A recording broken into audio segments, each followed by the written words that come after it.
san is there in Sanskrit. Sanskrit means very nicely crafted. That's the language. And now it's time for Bhagavad Gita class. Oh, we had to learn to sing the alphabet. You did in your studies in astrology? Yeah. Okay. Not in astrology, but it was part of the curriculum at the Ayurvedic Institute. Oh, We really? learned Sanskrit. Well, that's cool. And then we had to learn how to write each letter. We had homework assignments, you know. Well, we're not going to go that far. We're just focusing on so we can chant nicely. Yeah. And then we'll go from there. And, learning the meaning, we're going to move it up to that. So you said like I had to be smooth. In what part did you say? It's just, everything is, in other words, there's no hesitation. It's not Dehino Smin Yatade. It's Dehino Smin Yatade. It's digit. Dehino Smin Yatade. Very steady. We'll get you a metronome. I have an app. There's an app for everything. I got a metronome app. Really? Yeah. That's Okay, now we're going to proceed to Bhagavad Gita class. Jaya Radha Madhava Punjabi Hari. Jaya Radha Madhava Punjabi Hari. Jaya Radha Madhava Punjabi Hari. Jaya Radha Madhava Punjabi Hari.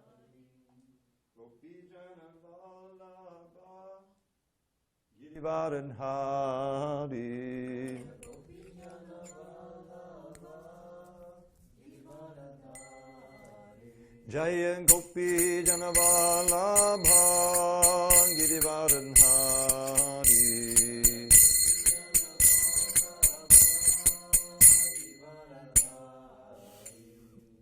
Yashodanandana Vajjana Ranjana. Yashodanandana Vajjana Ranjana.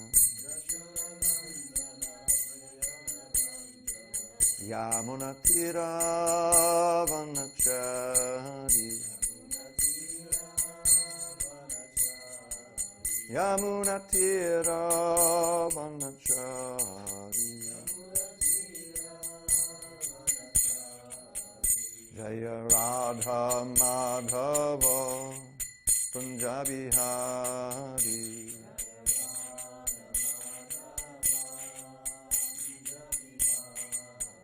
Jaya Radha Madhava Punjabi Hari.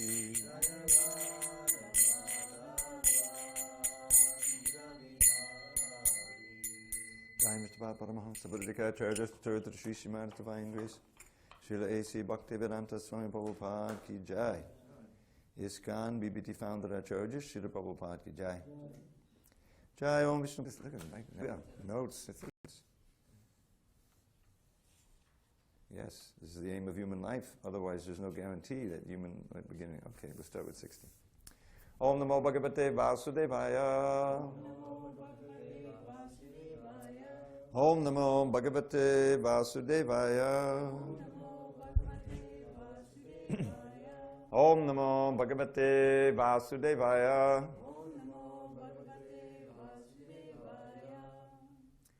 On this 29th day of February 2016 in SanDiego, we're reading from Srimad Bhagavad Gita as it is, translation and commentary by His Divine Grace A.C. Bhaktivedanta Swami Prabhupada. And we are in chapter 14 entitled The Three Modes of Material Nature. And we're beginning in text 16. Karmanak sukritasyahu satvikang nirmalam palam Rajasas tupalam dukkam Ajnanam tamasak palam Karmanak sukatasyahu Satvikam nirmalam palam Rajasas tupalam dukkam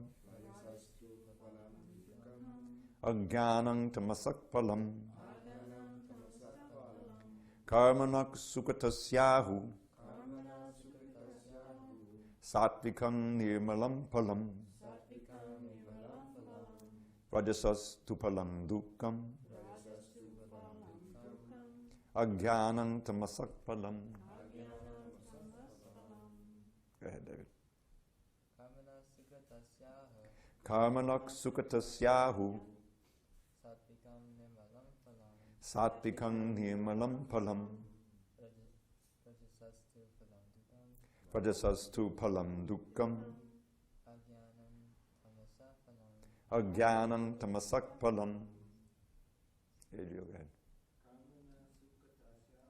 Karmanak sukatasyahu. Satvikam nirmalam palam. Rajasastu palam dukkam. Ajnanam tamasak palam. Go ahead, Sage. Karmanak sukatasyahu. Satvikam nirmalam palam.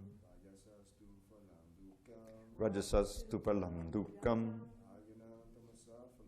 Ajnanam tamasak palam. Marcy. Karmanak sukatasyahu. Satvikam nirmalam palam. Rajasastu palam dukkam. Ajnanam tamasak palam. Can I ask you a question, Marcy? Are you reading from the Devanagari? Pardon? Are you reading it from the Devanagari? No. Okay. You What- mean Sanskrit? Yeah, this I'm reading the Devanagari. Devanagari. Yes, I'm reading that. But I mean, you're reading the verse. You're not reading from what we call the transliteration. I'm reading the transliteration. Okay, all right. The Devanagari is that script. That's the script. Okay.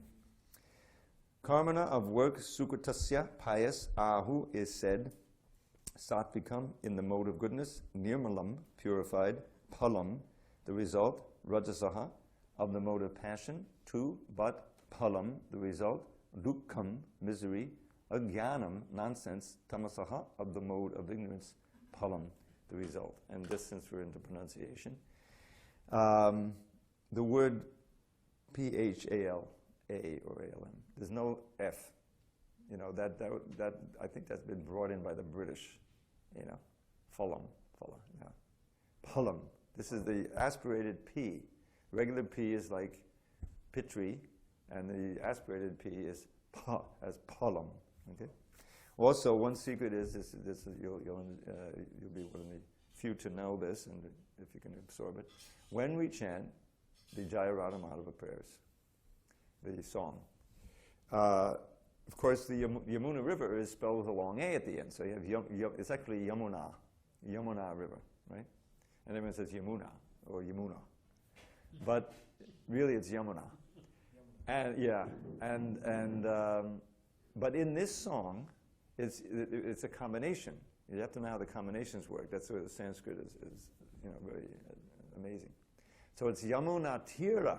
Tira means the bank, on the shore of the Yamuna. And then Yamuna Tira Vana, right? So now you have the forest on the shore of the Yamuna, or, on the bank of the Yamuna. Chari. Chari means he is one who enjoys pastimes or activities in the forest on the bank of the Yamuna. But because it's of the Yamuna, and Sanskrit is an inflected language, means that it changes pronunciation according to how it's the grammar, right?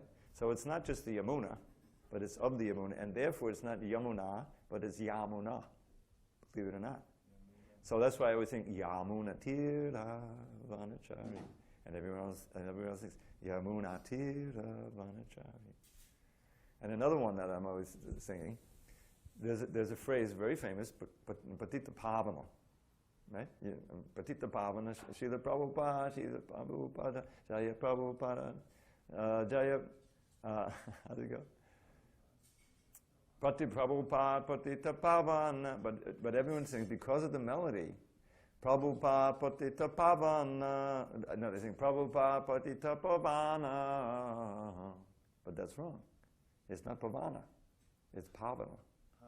So if you notice when I read it, that's Prabhu patita pavana. So the first day is long, the second day is short. And everyone else thinks the first day is short, second day is long because of the melody. But you have to, even if it's the melody, you have to pronounce it correctly. So we'll see what happens next time I sing. See, you can sing it. All right, going on. Translation. The result of pious action is pure and is said to be in the mode of goodness. But action done in the mode of passion results in misery, and action performed in the mode of ignorance results in foolishness. Purport. The result of pious activities in the mode of goodness is pure. Therefore, the sages, who are free from illusion, are situated in happiness. But activities in the mode of passion are simply miserable. Any activity for material happiness is bound to be defeated. If, for example, one wants to have a skyscraper, so much human misery has to be undergone before a big skyscraper can be built. The financier has to take much trouble to earn a massive wealth, and those who are slaving to construct the building have to render physical toil. The miseries are there. Thus, the Bhagavad Gita says that in any activity performed under the spell of the mode of passion, there is definitely great misery. There may be a little so-called mental happiness. I have this house or this money, but this is not actual happiness. As far as the mode of ignorance is concerned, the performer is without knowledge, and therefore all his activities result in present misery, and afterwards he will go on toward animal life. Animal life is always miserable, although under the spell of the illusory energy, Maya, the animals do not understand this. Slaughtering poor animals is also due to the mode of ignorance. The animal killers do not know that in the future the animal will have a body suitable to kill them. That is the law of nature. In human society, if one kills a man, he has to be hanged. That is the law of the state. Because of ignorance, people do not perceive that there is a complete state controlled by the Supreme Lord. Every living creature is a son of the Supreme Lord, and he does not tolerate even an ant's being killed. One has to pay for it. So indulgence in animal killing for the taste of the tongue is the grossest kind of ignorance. A human being has no need to kill animals because God has supplied so many nice things. If one indulges in meat eating anyway, it is to be understood that he is acting in ignorance and is making his future very dark. Of all kinds of animal killing, the killing of cows is most vicious because the cow gives us all kinds of pleasure by supplying milk. Cow slaughter is an act of the grossest type of ignorance. In the Vedic literature, the Rig Veda 9:46-4, the words Gobhi Prinita Matsadam indicate that one who, being fully satisfied by milk, is desirous of killing the cow is in the grossest ignorance. There is also a prayer in the Vedic literature that states, Namo Brahmanya Devaya Go Brahmana Hitaya Cha Jagat Tidhaya Krishnaya Govindaya Namo Namaha. My Lord, you are the well-wisher of the cows and the Brahmins, and you are the well-wisher of the entire human society and world. The Vishnu Purana 1:1965. The purport is that special mention is given in that prayer for the protection of the cows and the Brahmins. Brahmins are the symbol of spiritual education, and cows are the symbol of the most valuable food. These two living creatures, the Brahmins and the cows, must be given all protection. That is real advancement of civilization. In modern human society, spiritual knowledge is neglected, and cow killing is encouraged. It is to be understood, then, that human society is advancing in the wrong direction and is clearing the path to its own condemnation. A civilization which guides the citizens to become animals in their next lives is certainly not a human civilization. The present human civilization is, of course, grossly misled by the modes of passion and ignorance. It is a very dangerous age, and all nations should take care to provide the easiest process, Krishna consciousness, to save humanity from the greatest danger.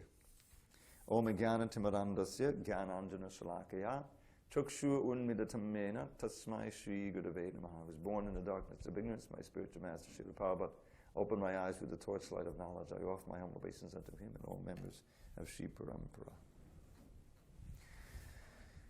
So the modes of nature here, Krishna is describing the different phala, the different fruits or results of activity in these modes. Now, one of the unspoken fruits here is that and the reason why it's called a mode is that when you act in a certain mode, your chances are you're going to act in that mode again. Unless there's some influence that then influences you to go down or to a different mode or up to a different mode. You see? So one who is habituated to acting in the mode of passion, for instance, chances are that he'll keep acting in that way. You know, the modes affect your intelligence, and they affect what you think is the right thing to do. You know, like the mode of ignorance, for instance. Someone who's easily angered is in the mode of ignorance. Any slight to his pride, you know, or if he's even if it's imaginary, he'll immediately, you know, become extremely angry. You find this like in the gang areas. You know, if you walk in the gang area, be careful, don't look anyone in the eye, you know, because they're very territorial, right? And you disrespected me, you dissed me, you know, and they're ready to shoot you or knife you or punch you or whatever. You know. This is the mode of ignorance. And it's cultured. If you're in a place that's in the mode of ignorance. It's dirty, it's loud, and the people there are, easily angered and very territorial, and they're prone to intoxication and whatever. Then you haven't got a chance. You're going to also get affected by that mode of ignorance. You know, the classic case: the mother is trying to raise the kid properly, but they're living in a bad part of town. And the kid eventually hangs out with the wrong group. You know, he starts out innocent. The mother's trying to keep him up in the mode of passion, at least, so you'll have some ambition to get ahead in the world. You know, but the kid gets in the wrong crowd, and he starts smoking marijuana, and he starts drinking, and it's association. So this kind of knowledge that Krishna is giving us here is very, very significant, because it allows us to step back and see the kind of modes that we're being influenced by, or that we're falling into. He said, no, I don't want to get into that mode, because I know that the result of the mode of passion, for instance, is going to be misery. Well, no one wants misery, But someone's in the mode of passion, he's very jacked up in order to enjoy, and you overestimate, right, the result that you're going to get. You become ambitious for like priyasas. Priyasas is hard work for some material thing. This is one of the impediments to devotional service. Ajahara priyasas cha prajalpo niyamagraha janasangas talalyancha sadhya bhakti pranashati. Overeating, over-collecting, working very hard for some material thing, nonsense talk, hearing or chanting or reading, niyamagraha, ignoring the rules and regulations, or performing them just out of rote, without any heart, without any consciousness, association with materialists, and greed, ardent desire for something material. Even if you don't have the opportunity to work for it, just having that ardent desire is an impediment. Because after all, Krishna consciousness means you're trying to transform your consciousness. So these are all elements, that affect your consciousness or a result of your consciousness. So we have to watch out for that. And then as far as the mode of ignorance goes, the Prabhupada points out, because we're affected by everything.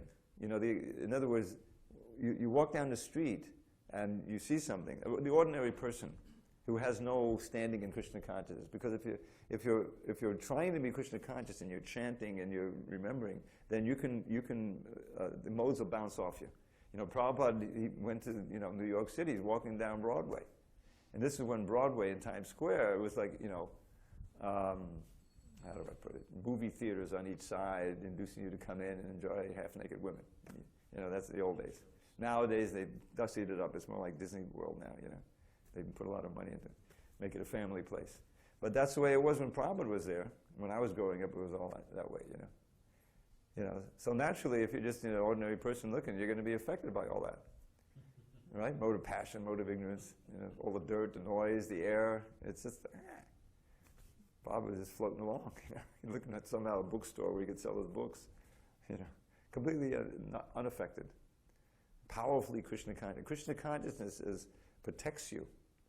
If you're strongly Krishna conscious, especially if you're on Krishna's mission, you can go as a book distributor.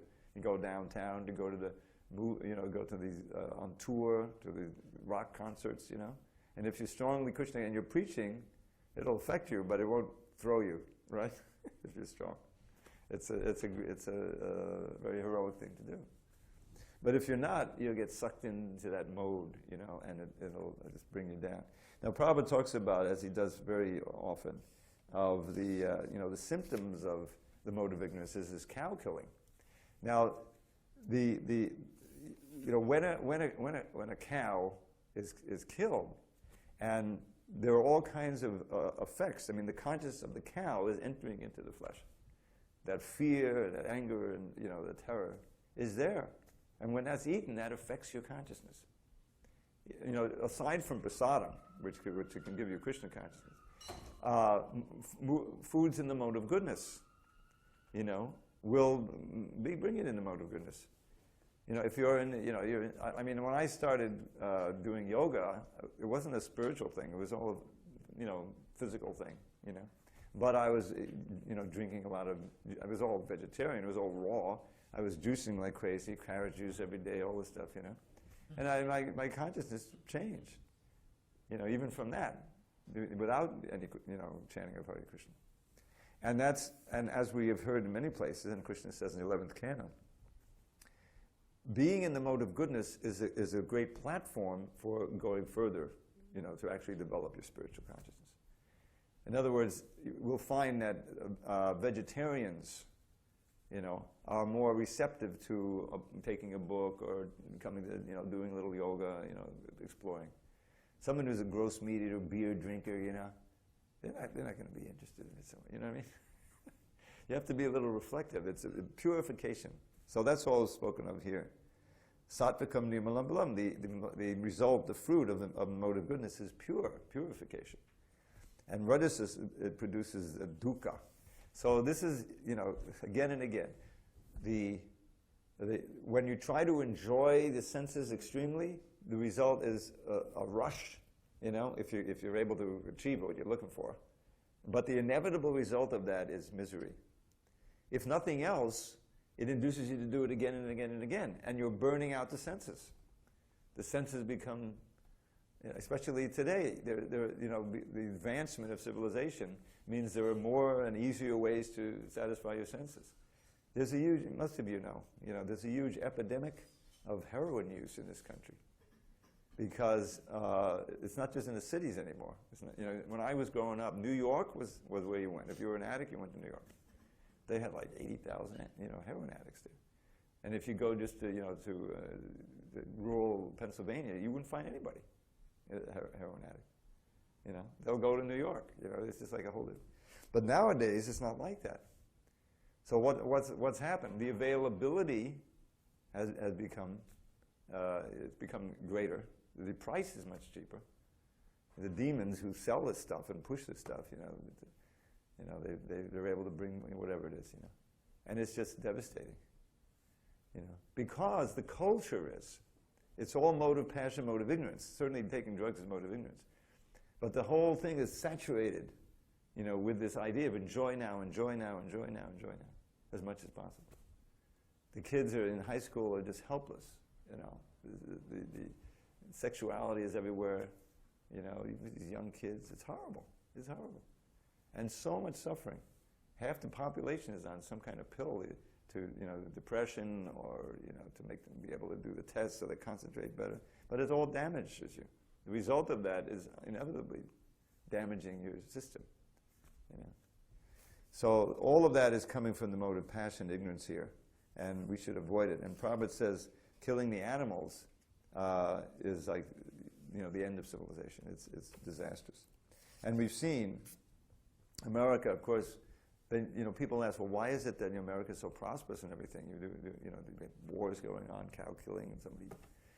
Because there's some pious background in the people who take birth here. At least, you know, there has been. Now it's starting to end. You know, I mean, just you know, the whole planet.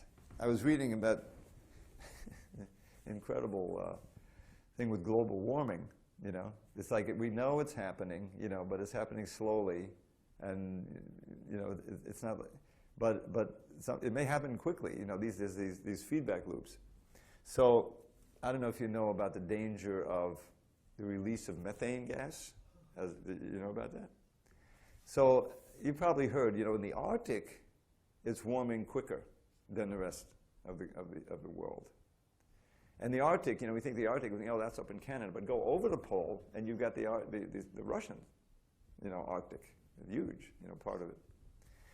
So there's a phenomenon, geologically, this methane gas is, I think, produced from organic matter, but there's a whole bunch of it frozen on the bottom of the ocean there, under the ice. I forget how it's been, but if it warms up, that can be released, and it's like 100 times more of a greenhouse gas than carbon dioxide is. And so there's like 50 gigatons of this methane gas waiting to get released and bubble up and burble up, from the bottom of the ocean and get released into the atmosphere. And if that happens, it's the end of civilization. It's like, and it can happen fairly quickly within, a few years if we keep going in this way, because the Arctic is warming faster. And so the scientists who are all monitoring this stuff say, it's too dangerous. We can't keep doing what we're doing, But so what's happening?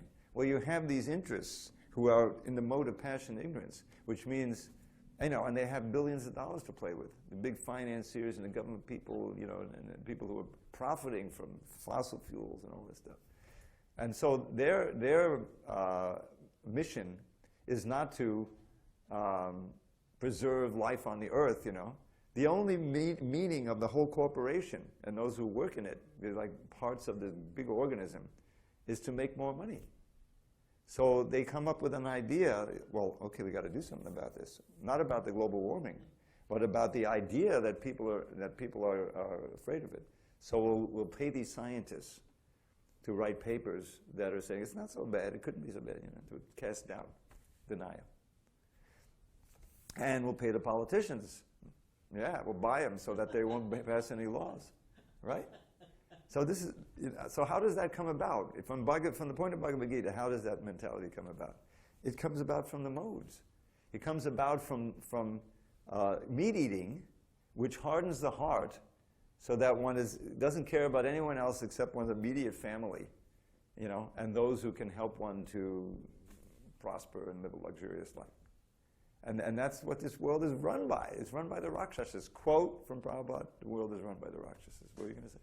It's kind of a side question, but yesterday I learned that the mridanga was made from animal skins. Could you comment on how?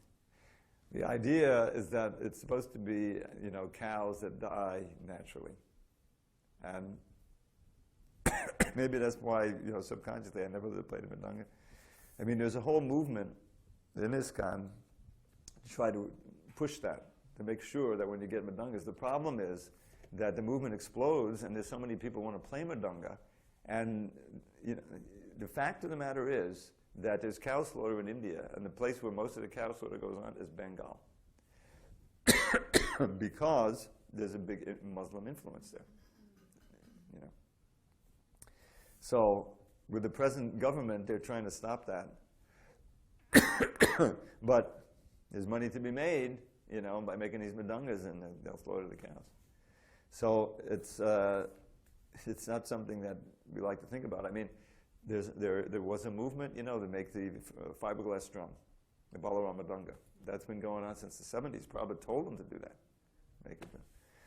And but the main reason for that was that it's not fragile, because the drums, you would bring them over from India, you eventually drop them and they would break, So the mridanga, that's of course, if you really want to be, it doesn't sound quite as good, but it's ahimsa drum. That's as far as I can take it. We should be aware of that, and we should be careful to get the ahimsa leather, cows that die naturally. Yes, Prabhu. I just have a comment and somewhat and a question too. I was one comment is I was skimming through a bunch of books that were donated maybe last week for the festival, and one of them were the Hindi Bhagavad Gita or Gujarati, right? I think it's Hindi, and I was was looking at the pictures inside, and they're a lot more graphic than like the ones in our books in English, and it had like pictures of people engaging in different types of modes. I mean, actually, different modes, different activities in the mode of ignorance.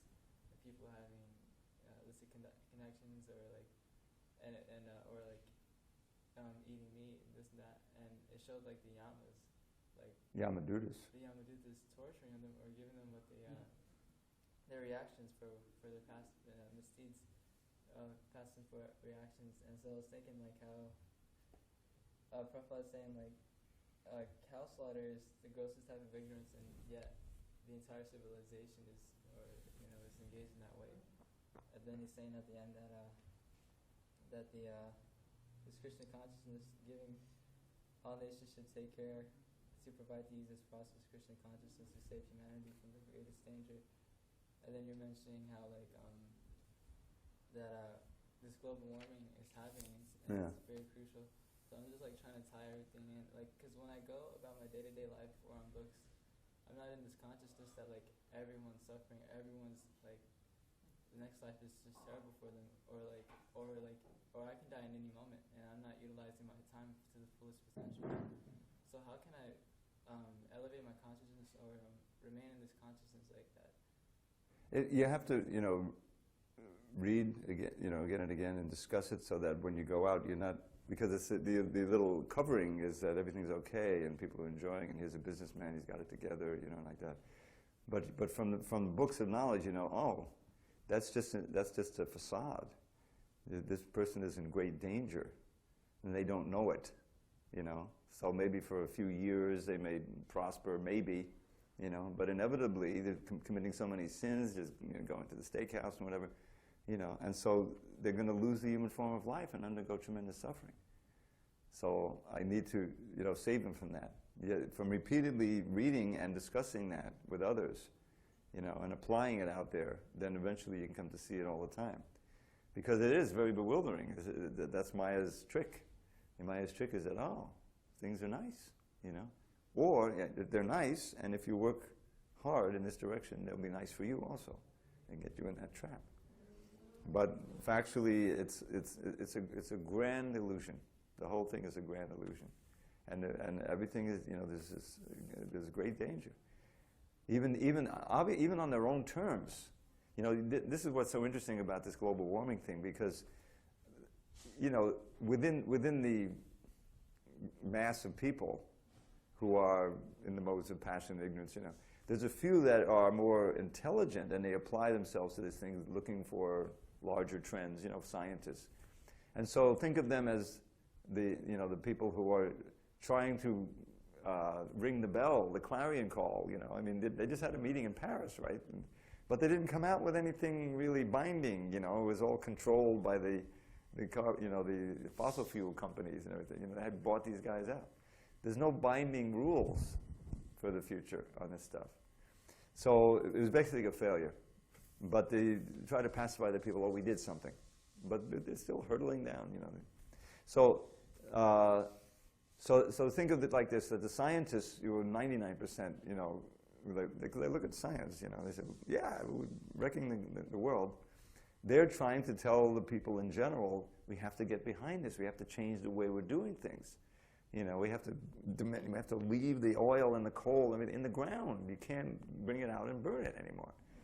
But that's so much against, the growth of the economy and billions and billions that are made, that they can't bring themselves to do it. So we're just like that. We're trying, but on a ultimate scale. Even the scientists who are trying to say, no, we have to balance things out so that we, but that's also Maya. In other words, anything that's not in reference to really getting out of this world altogether, getting out of the bonds of material life and the bonds of matter, is ultimately a failure. It's Shrama Evahi Kevalam. This is one of these nice little phrases to remember. Shrama means hard work. Eva means certainly, and Kevalam means only. So the result of your hard labor is your hard labor only. You're not actually getting anywhere.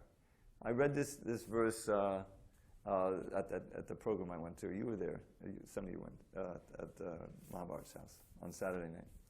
So that was the verse. Is Dharmak Sunasidak Pungsam Vishrakshena Katasyak Nodpadiye Jarir Team Shama Evihi Kevalam. Right? Shama Evihi Kevalam. So you may perform your duties wherever, whenever varna you're in, whatever ashram you're in, whatever position you're in the society. You do it very nicely. Suanustitak means very nicely. But if you're not developing your attraction to hear about Krishna from that dharma, it's a complete waste of time. In other words, if your attachment to transcendence is not developing, but your attachment to matter is increasing, no matter what you're doing, no matter what mode you're in, it's all coming to nothing. This is a very radical, revolutionary idea. And it shakes people up, when you actually realize that you're undermining their whole sense of mission of what their life is all about, who they are. I mean, doesn't know what Bhagavad Gita begins with? It changes, Krishna's challenging your conception of who you are. Arjuna was thinking, oh, he's related to this one and that one, he's a student of this guru, that's all bodily relation, I said, no, not at all. You're a servant of Krishna, a servant of God, and I happen to be God, so you should serve do what I say. Because he wanted them to fight. And it was directly against his desire, his ardent desire. That's the whole point. Is that if we just follow, what our mind comes up with, we desire, then we're in the modes of nature. The mode of nature is dictating, I want beer right now. And no one can say I can't have it, You can do that, but you destroy you head down to all kinds of stuff. You're not free. We're all bound, we're bound with illusion of freedom. But we're bound up by, the modes here and the demands of the senses and the demands of the mind. What to speak of the boss and the wife and the husband and all this stuff. So the whole idea is to make, Krishna the boss. He wants somebody, all right, let me serve Krishna and those who serve Krishna. And then I can break free of these other demands. It's just like that. What were you going to ask? That's it. You're right. All right, let's do one more. 17. Sattvat sanjayate ganam rajaso lobha evacha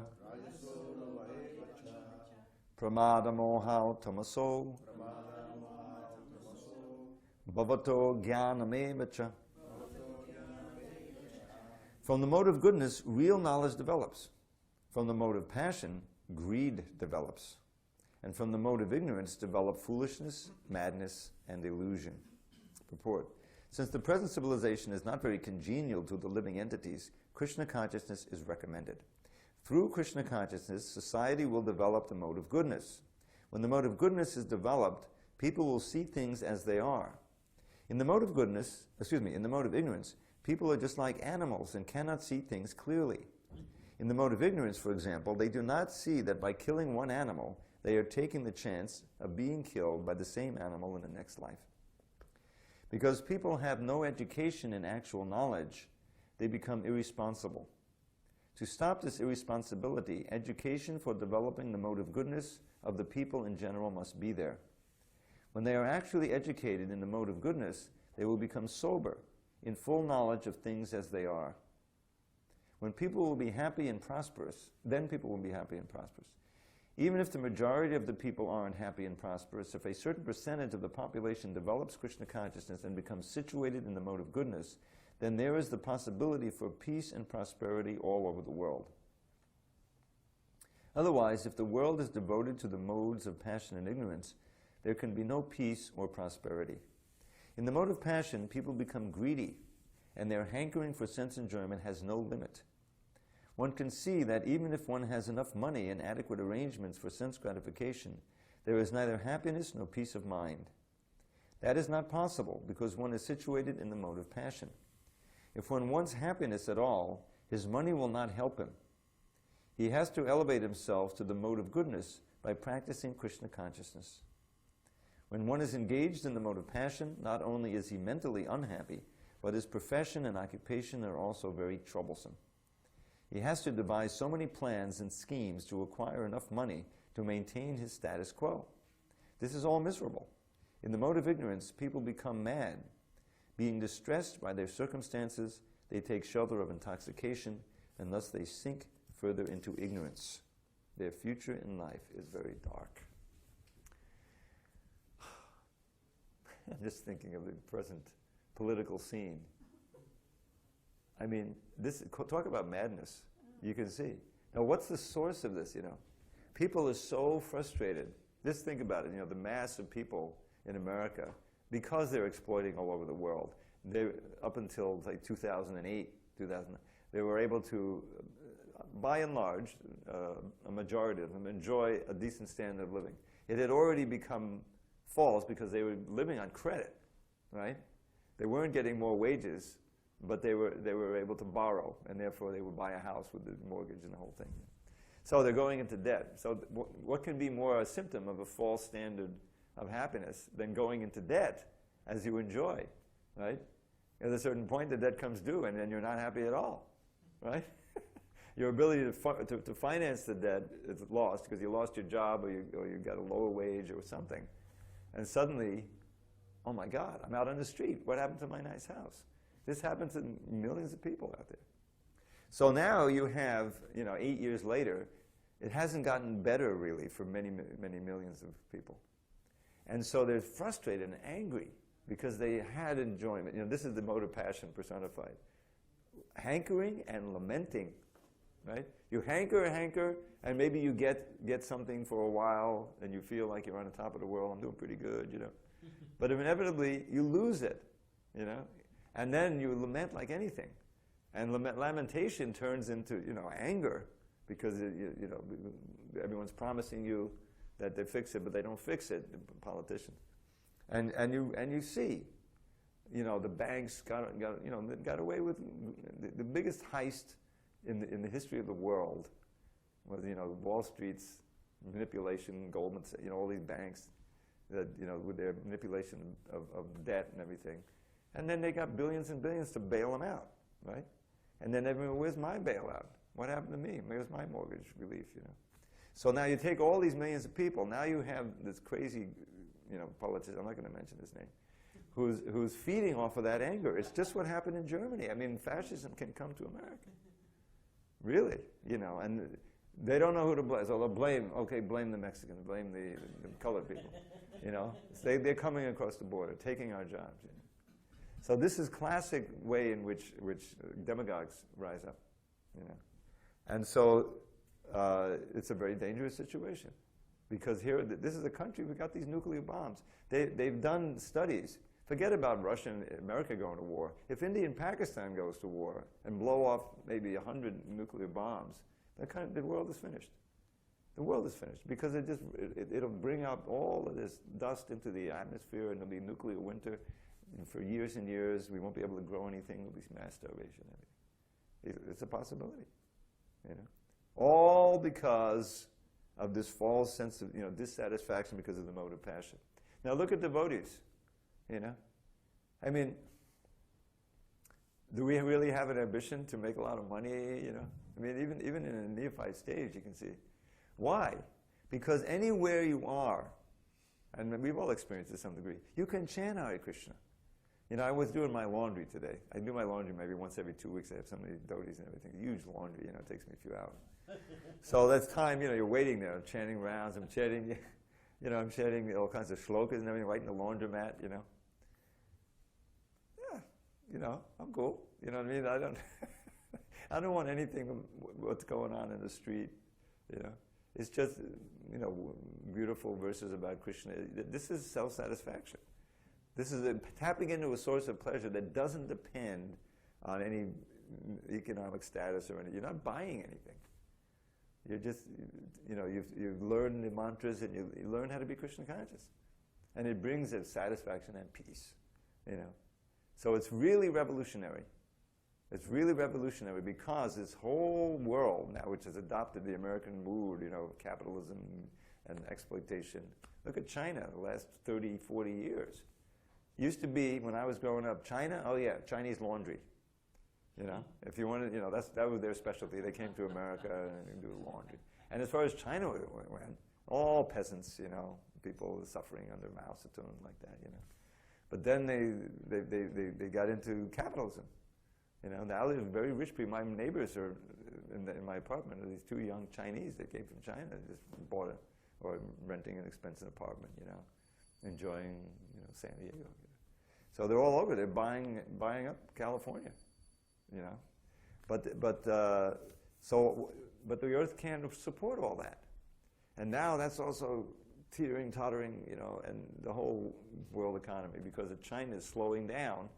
They're not buying so much and growing so much and build cities with no people. It's insane. You know, we have to be like America. They'll build a city, but the people can't afford to be there. You know, it's like this.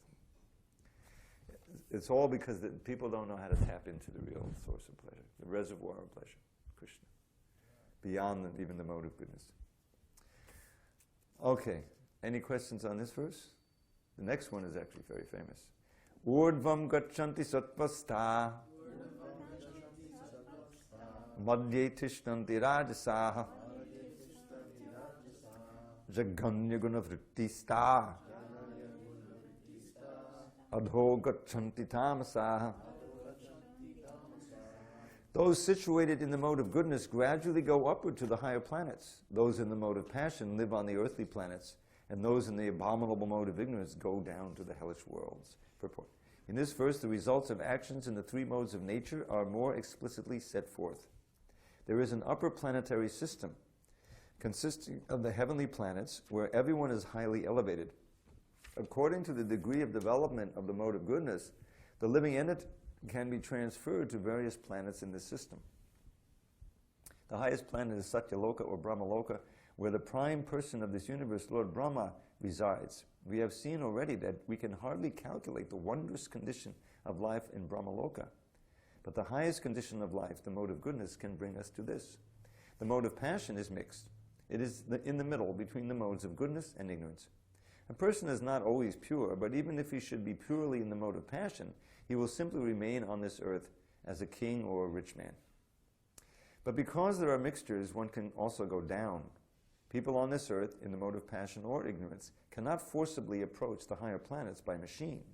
In the mode of passion, there is also the chance of becoming mad in the next life.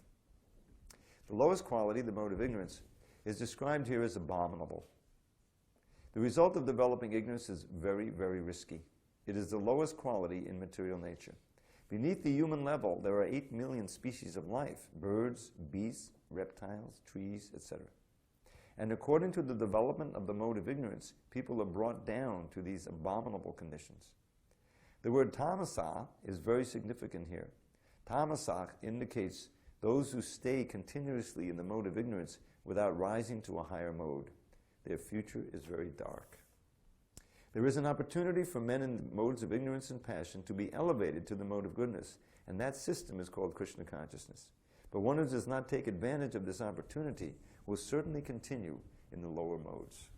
So this is the power of Krishna consciousness. From any position, if one sincerely takes the chanting and is willing to undergo some austerities, you can rise up out of those modes, and even very quickly, yeah.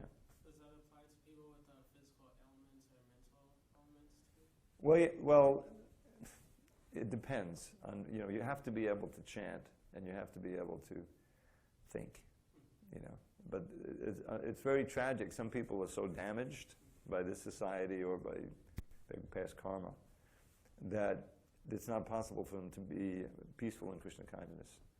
So, I've seen, people come and the classic case, bipolar, and they're okay if they take their meds, but the usual thing is, they chant, they feel so much better, they say, oh, now I don't have to take my meds anymore, and they become unstable. So that's, unfortunate. So, just like it says, there's a verse, Akrishti kutachetasam sumanasam uchatanam changasam achandalam amukaloka sulabhat vasyatcha mukti shaya no diksham nata satkriya nata pradashchaya mana dikshate mantroyam rasanaspageva palati Shri Krishna namatmaka. So all the glories of the holy name of Krishna is quoted in the Chaitanya Charitamrita. So the first line is Akrishti kutachetasam, is that this is a holy name of Krishna, is the attractive feature for all the most exalted transcendentalists. And Sumanasama Chatanam, and is praised highly by all learned sages and devotees. You know. And it destroys completely one's sinful reactions. Changasam, Chatanam Changasam.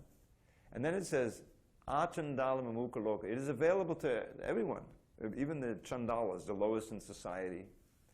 But it's not, but Amukaloka, but those who are Amuka means those who are deaf and dumb. It's very hard for them. Amukaloka Sulabha. And it controls the opulence of liberation. In other words, just by chanting, you get liberated. Then he says something very important for us. No diksham nita satkriyam. It doesn't wait upon initiation or pious activities or purascharya. Purascharya are activities you perform to prepare for a sacrifice. Mantras and good birth, which we can't. It doesn't depend on any of that. Without any prerequisites, you can chant. Doesn't wait. Managikshite, even a little bit. And he says, mantroyam, this Krishna mantra, Hare Krishna and other Krishna mantra, just by touching it with your tongue, you get the fruit. Rasanax Brigeva Palati. Here's the Palati, we had Palam, you remember Palam? Sri Krishna Namanaka, the mantra composed of the names of Krishna. So, it's hard for those who are deaf, but I did, there's several devotees who are deaf, they do it, with the sign language and everything, they chant somehow. If you're determined. They can see it, yeah. And we know the famous Helen Keller, she was able to come up out of it. Okay, one more. Well, let's look at this purport. Yeah. I was wondering, I read recently in Bhagavad that once the soul leaves the body, that it stays in limbo or something for so much. I don't know. I don't remember the duration of time before it moves on. And my question is, so when it does, what is the duration of time? Because I remember reading it, but I don't remember what's the duration. That you have to show me. There's different things. I know that one of the reasons why those in the Vedic culture burn the body is because the soul departed from the body is still attached to the body. So if the body isn't there and is burned, it facilitates the movement of the soul to the next destination. But sometimes we hear that the process is instantaneous, but it seems like a long time. See, this is a very significant point. Is that the sense of time is very malleable. We experience that ourselves. I know I did when I get older. What happened to February? Didn't we just in January? We get faster and faster as you get older. So certainly, we know Brahma's day or moment is like a year here, you know what I mean? So, and the ants, they live a day or two, whatever they live, and it seems like 100 years to them, In other words, they're living their whole life, and that's it. So, when the mind is no longer tied to the brain, in other words, when it's suddenly released from the body, a lot of things can happen very quickly, even in a short interval. A few seconds may seem very, very long, And so we even hear that people who almost die, the famous thing, oh, my whole life went before me, right? So many memories come up. I once read this amazing account. This is a famous book of a guy who almost died, and I think he'd been in Vietnam. He'd been a sniper, And so he almost died. I forget the circumstance.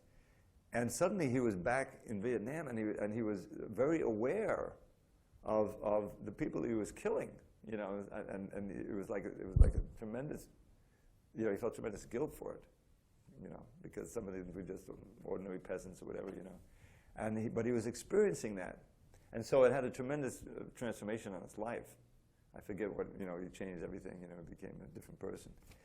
But the point was, a lot of experience was compressed, because the impressions are all in there, but we don't access them. But when it's no longer tied to the brain, and suddenly the mind is released, you experience a whole bunch of stuff that very quickly. So the actual time may not be so significant. What you experience between bodies is what really counts. So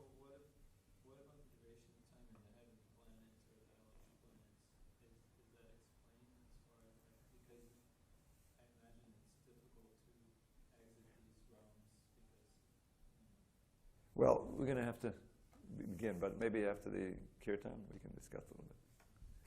All glories to Srila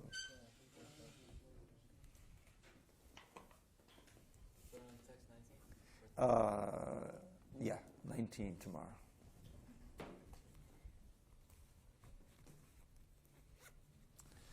Well, we're learning more about this. It should be pointed away from the speakers if possible. Otherwise we get all kinds of echo effect.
Nidhi Sandharacharya Srila Prabhupada ki jai.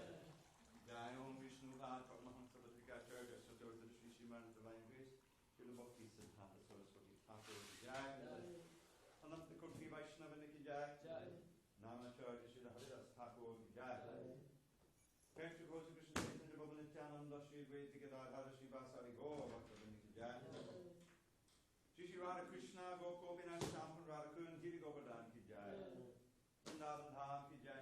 Navadip Mayapur Dham ki jai. Jagannath Puri Dham ki jai. Jagannath Swami ki jai. Ganga Mahi ki jai. Yamuna Mahi ki jai. Tulsi Devi ki jai. Bhakti Devi ki jai. Shri Harinam Sankirtan ki jai. Transcendental Book Distribution ki jai. Srila Prabhupada ki jai. Samaveta Bhaktivinoda ki jai. All glories to the sum of the bodies. All glories to the sum of the bodies. All glories to the sum of the bodies. All glories to Sri Guru and Gauranga. Namaste Narasimhaya. Namaste Narasimhaya. Bala, bala, bala,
Ariel said she was at the party.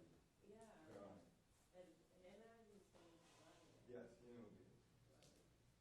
So what do we got? Now, this is not a civic. This could be That's soon. Yeah, and soon the lady is coming back from India, so then Who is it? be Oh, is there any switch? so that's for them I'm doing that. So you'll be able to spend more time. Yeah, maybe in a week or next month. God she knows will when be you can back. change it. Then I have to check, like, Exactly. I can both switch. not But the doctor, but another lady. this, was the Sunday, like, shut up. she makes advance, but I. You'll have to watch the electricity. The show will be coming soon, next 3 weeks. It's nighttime. What Then is you it? wanna go to- And yeah, she doesn't know how I know. I would be sleeping. You're doing this. Wait, where are we going? Huh? Dad. It's good, yeah. Going home. That's good. Do we have Jada? This is Legislation, I mean. Oh, so what would you like? Me, no, I'm okay. You okay? I just came for you this I'm time. okay, you're Did okay. this session. You want any, you want something? 40? Is it cake? No, it's birthday. It's a coconut. Coconut birthday. Yeah. You want to try it? Okay. It's hard to believe. Huh? You tried? Yeah. It's really super. Who made it? Suki. That is good. Is that It's enough? really sweet. It's really good. Okay. Will you any, done anything else? So, Sunday? How about Puris? This one. Okay. No mistake, there's no custom for you. Hey. You want to try some more? More. What is it?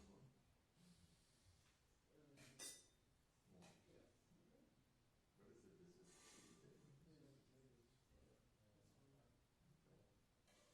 And a little sweet. No. Have you got you one? Just a sport. Okay. You go, you need, what do you want? Whatever you want to do. What is on your head? You say you. I don't know. Huh? 40? Whatever you like to do. Oh my God, my kid's birthday, you know, he comes here. They can give me class. Sorry? He said, why you going to come to me? I can give it to her. No. Because he should be the right parent. Okay. And you want some more? Sure. What's that?